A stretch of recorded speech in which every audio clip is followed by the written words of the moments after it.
Yodi, welcome in everybody. It's Ricky Ransom, and today we're talking about the one, the only, the Countess. So let's get to it. In the back of a cop car, I know that it's not hard, but trouble goes wherever I go. Okay, the reason why I wanted to cover the Countess is because based on my last couple videos, something I wanted to do is talk about some of the best places to farm runes. And typically when we're talking about farming runes, we're talking about farming mid to high runes. The Countess is on the lower end of that spectrum of like places to farm those types of runes. You can get a couple mid runes from her in hell difficulty, but as you get further along through the game, I don't recommend her as much for farming those mid runes. Mainly just because there's not great odds, and you know, there's just other ways of getting higher runes that are more efficient, is a better way to put it. But early on in the game, she is super useful for getting the early rune words that we're always looking for. Things like spirit, like stealth, like lore, especially in normal and nightmare. She is somewhere that I recommend taking the time to get those runes that you need for those rune words that are really just going to help you get through the game, especially if you're doing a legit playthrough. It's just super useful to farm her early on. As we get further along in the game, it becomes a little bit less efficient and useful.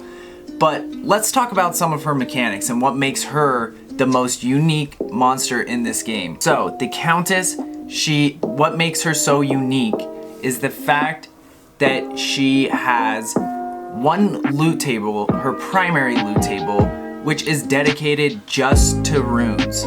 She is almost guaranteed to drop a rune every time you kill her. She has a 98.5% chance of dropping a rune every single time you kill her.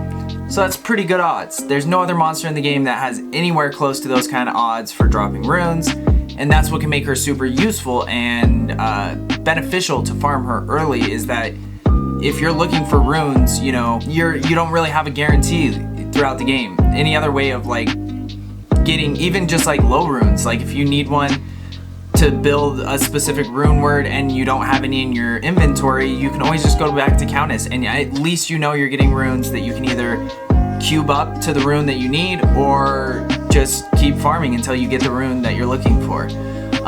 So her primary loot table is dedicated just to runes, but she also has multiple other loot tables that she can drop from as well, and those loot tables are pretty restricted. They don't have a lot of items that can potentially drop, so she also has a much higher chance than any other monster for dropping runes from her secondary loot tables as well. So there's like technically a chance that you could get the one rune drop from her primary loot table and get 3 other rune drops from her secondary tables that so you could end up getting 4 runes from her. I wouldn't count on that. I wouldn't plan on it. I think the most runes I've ever got personally is 3 runes that I've seen drop from her, but it is technically possible. On top of that, she has like a restriction from her primary loot table where she will only drop up to a Ral rune in normal, an Io rune in nightmare, and an Is rune in hell. So that's why I said it might not be the best place in the game to be farming those like mid to high runes, because we'll say an Ist is like a mid rune or a low high rune, and she's not gonna technically, like, the odds of her dropping that in hell are pretty low already, that she's gonna drop something higher than, let's say, a Lem rune. She technically could drop up to a low rune from her secondary loot tables. So it is interesting because you know you're guaranteed at least 1 rune. It could just be like a Ral or a Tau from her primary loot table, and then you could also get an Ist or a low rune that drops from her secondary table. So that's one thing that it's like it can be useful, and there are better odds than some other ways, especially if you're playing online. I don't think it's the worst way in the world to farm runes, just because it doesn't take a lot of time typically. You can usually get there pretty quick, kill her pretty quick, and reset. But I did do 100 runs, 100 Countess runs the other day on stream, and it was because I was trying to farm the keys for the Ubers, and so I was like, well, while I'm doing this, I might as well make it like into a thing and see how many runes I get, what kind of items I get, and things like that. And this is on single player, mind you, which, by the way, when you're farming the Countess, especially if you're looking for runes, keep it on players 1 or do the runs on your own if you're playing online. If you are going to be looking for keys, then raise the player count, because actually the higher the player count, it increases her odds of dropping keys and other items other than runes. She just has a really interesting mechanics, and there's something to do with keeping it on players 1 means that she has higher chances of dropping runes, multiple runes at least. So yeah, that's another thing to keep in mind.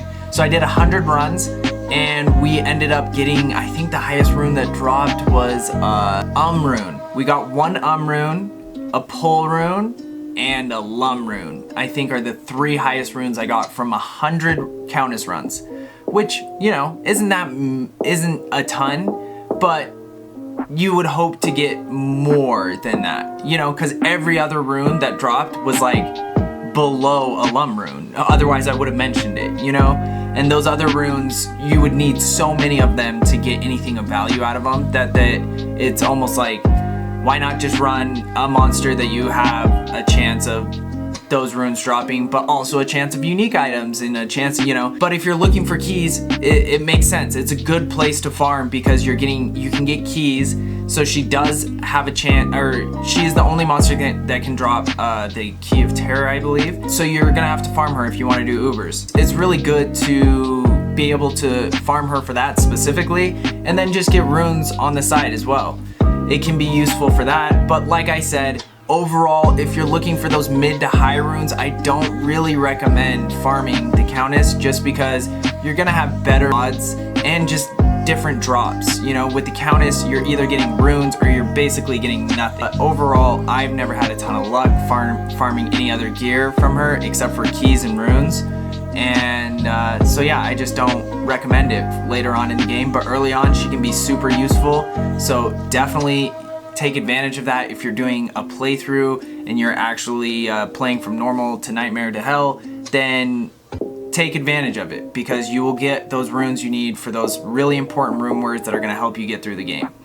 But that's going to be everything about the Countess, and we're just going to keep going. Next video we'll talk about some of the other places that we can farm those mid to high runes. I just want to say thank you so much to everybody that's been checking out my videos, everybody that's been coming into my stream. And speaking of the stream, if you guys are looking for more live engaging interaction with myself and my community, I do stream 5 days a week over on Twitch, and my link will be down in the description.